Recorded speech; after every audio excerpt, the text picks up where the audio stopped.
Hello there, jet ski fans, and welcome to another midweek update. My midweek updates usually start with me repairing all the stuff that broke in the last ride and preparing for the next one.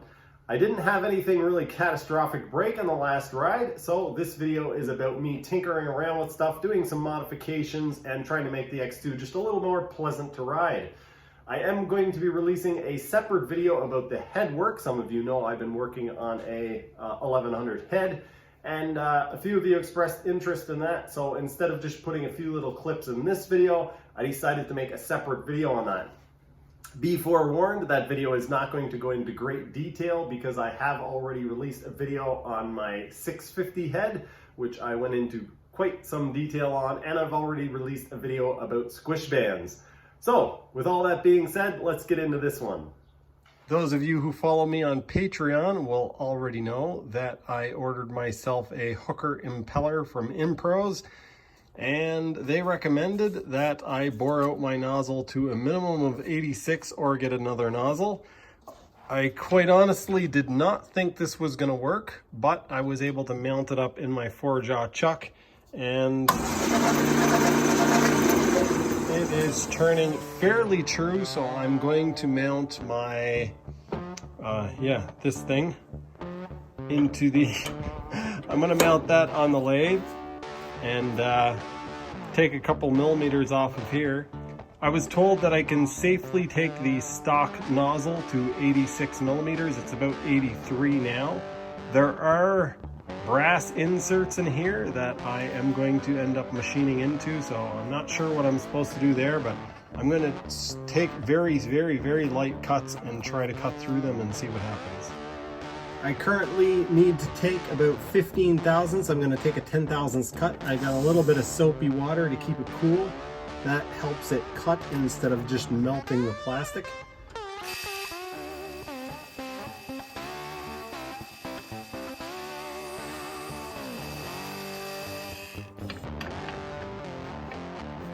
Very nice. Let's take another measurement here. The surface finish is turning out very nice. I'm very happy with it. All right, I've got it bored out to 86, and I am extremely happy with the surface finish. I thought it was going to leave it quite mangled up in here, but it is way better than factory. Don't know if I will be able to get a good shot of this at all, but very nice. Very pleased. I have decided to finally get rid of this old Bilge switch. It's very hard to tell when it's on and when it's turned off, and it's mounted on the handlebars, which gives me less room up here. I don't like it up here, and I don't like the fact that sometimes I go to hit it and I hit the kill button, and also, again, it's really hard to tell when it's on and when it's off because it's one of these push buttons. Very high quality piece, and kind of don't like that I'm getting rid of it, but I'm going to get rid of it for a WSM toggle switch that I'm probably going to mount on here. I might make another bracket for this, just a little bit larger, so that I can fit the Bilge switch on there. I forgot to mention that what started this whole thing was that I started to replace the trim lever.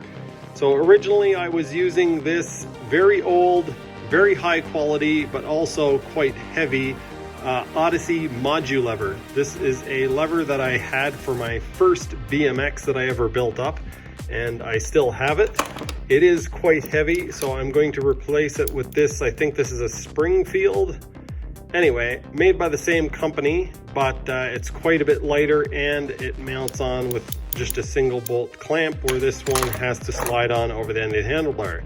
The reason why I'm using this one is because you can see the mounting clamp is a little bit narrower, and I need the extra space to get the grip on all the way. So with the controls on this side, I wasn't able to tighten down the outer clamp. So what I'm going to do, what I started to do, is change the lever, and then I realized that I still couldn't do it with this on. So then I decided I was going to move the switch down here, and then I thought, well, I was going to replace this switch anyway. I already have a switch, so I'm going to just remove this, and then I don't need to worry about repositioning this on the bars. I will have my switch located elsewhere, and that way I can move these controls in far enough so that I can still mount my lever and get my grip on all the way. As most of you know, I am a complete weight nerd, and as such, I am going to weigh these components. I don't actually keep track of this stuff. A couple of you have asked me how much weight I've saved overall, but I really don't keep track of this. I tried to at one point, but then, yeah, it got way too difficult. So I'm gonna weigh these two parts together and then these two parts together, which will be replacing those, and we'll see what the weight difference is. Turn the scale on. 9.6 ounces, 273 grams. 4.7, 136. That's quite a bit of savings. When you get home from work and you're expecting to find a part out front, but in reality, you're really expecting to be disappointed. What are we gonna find? Nothing. Oh. I don't know what you guys think, but this looks like an impeller-sized box to me. We have a Kawasaki 1521 650. I won't try to read out the part number, but yeah, it's a 1521, which is not the same as 1521 in most other things. So, damaged impeller, question mark? Let's hope not. I got an Impros hooker sticker.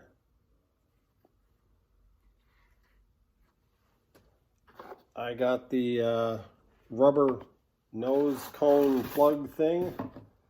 And this is what I spent all that money on. It's got an O-ring jammed down inside of it there. That's it, folks. That is all the that's what all the fuss is about. Comparing these two impellers to each other, I'm not going to try to compare the angles or anything, but it's pretty obvious that there's a pretty drastic difference in design between the two. You can see there's a lot more overlap in the blades. So meaning that this one starts here and the other one ends just a few degrees back. But with the hooker, you can see there's quite a bit of overlap there. Also, there's quite a different design on this leading edge. The leading edge is quite curled, rounded, I don't know what you would call that, where the leading edge on this one is very straight.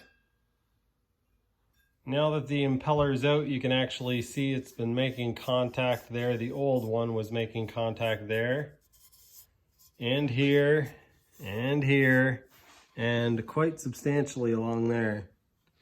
Now, the impeller, the hooker impeller, seems to make contact in this spot right here. All right, I've taken a little bit of 120 grit sandpaper and touched up the areas where I could see scuff marks, and this makes me feel quite a bit better. It is still making contact a little bit. My cat's freaking out at me. Still making contact a little bit, but not as much as it was before. So you can kind of hear it there, but I am able to rotate it. Another thing that I realized was that I'm probably going to be replacing this pump housing anyway, so I can do some modifications to it without worrying about ruining it because it's going to get replaced.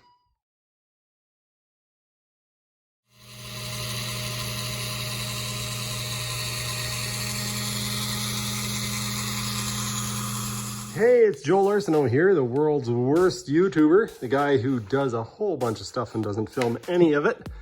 I got my pump installed. I went and bought some right stuff from not from Canadian Tire, from Princess Auto. And I've got the pump glued in. I don't have the nozzle and stuff hooked up yet, as you guys can see. But I've moved on, waiting for that glue to set up. And I made a new bracket for my bilge pump. And I got some lightweight holes in it here. This was the bracket that was holding the tether switch on before. It went like that, something like that. And so I moved the bilge switch to here and the tether switch just up there a little bit. And what I ended up doing, you guys won't be able to see this in the wiring, but this normally is a 2-position switch, so you can turn one pump on or a different pump on, or like one pump or 2 pumps. Anyway, there's 3 wires normally, and what I did, there's a blue, white, and red. The red is the feed wire in. In my case, I'm just using grounds anyway, but the red wire is normally your power wire in, and then you feed out through the blue or the white or both. What I did is I connected in here the blue to the white, and so no matter what position I turn the switch to, it turns the pump on. And then I put some right stuff in on the solder joint and slid this piece back over, but well, not that, that's the tether switch, the other one. So now when I turn this,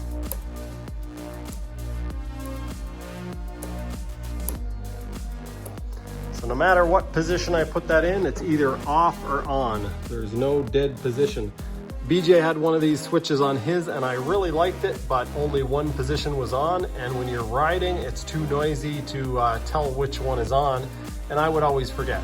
If it was my ski and I was riding it all the time, I guess I'd probably remember, but this way, no matter which way it goes, it's turned on. So even if somebody else is riding my ski, if they turn the switch, it's not in the center, then it's on.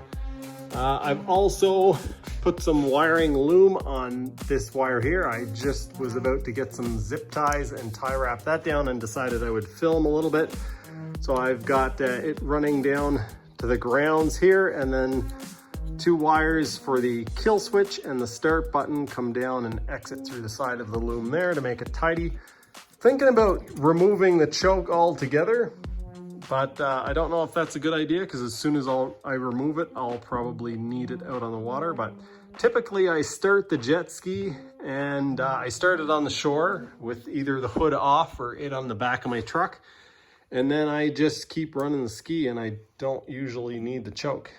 If I do need the choke, it means that I probably got myself into a situation, but anyway, that is my story for now. It is Thursday evening. I have tomorrow off, but I think I'm gonna leave the glue set up on the pump and do some other stuff. I think I'll probably test this CDI box off camera. This is a CDI box that I got on eBay, and I'm pretty sure it's bad, but I had so many problems with the engine before that I'm thinking maybe this is actually good. So I want to test it to see if, as a backup. One thing that I didn't mention to you guys is that I tested my compression gauge. So I tested the compression on this engine and it was reading about 100 PSI. I think 95, it was 95, 95, and 100 or something like that. And so I thought that that was quite low. That's even with the 25 thou removed off of the head.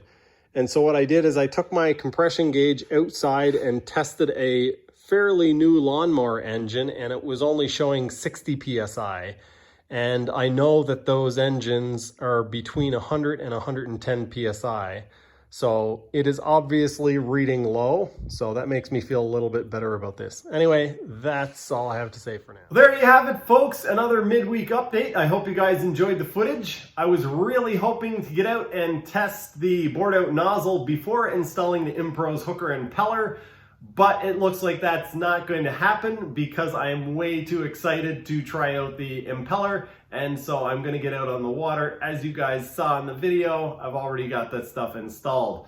So the reason why I wanted to test the nozzle before testing the impeller is because from what I understand, you guys correct me if I'm wrong, a bored out nozzle will actually give you a little bit less top speed, but more acceleration. So I bored the nozzle out about 3 millimeters, which is substantial. And so the overall top speed will be a little bit less than it would have been if I wouldn't have bored out the nozzle, from what I understand, but my acceleration should be a little bit more. Let's get out onto the water, find out if this hooker's impeller lives up to its reputation. I am going to be releasing a video on my head, as I said on the first of this video. And yes, before I forget, I am looking for a pump housing. As you guys saw in the video, my pump housing isn't in the best of shape.